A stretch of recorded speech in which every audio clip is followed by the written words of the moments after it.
Well, howdy, Michelle here again.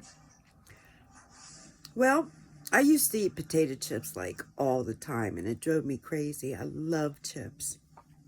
So, since I'm carnivore, obviously, I can't have them anymore.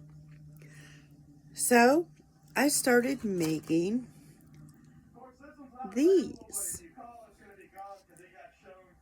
This is sliced turkey chips. I make them in my air fryer oven. I put them in there on 195 for 2 hours, and it's wonderful. They're so good.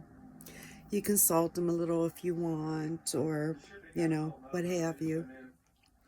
But I was hungry for some egg salad, so I decided to experiment.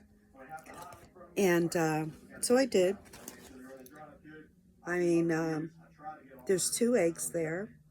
I used about a tablespoon and a half of plain yogurt, about a tablespoon of softened butter, a little bit of onion powder, and a dash of pepper. And oh my goodness, it is so good.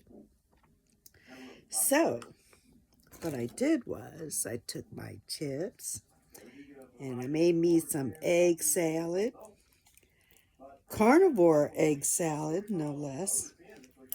And yes, I'm trying to do this and hold the phone at the same time. And I did this. I have my egg salad for my chips. Anyway, just thought I'd share it with you. You have a really good night.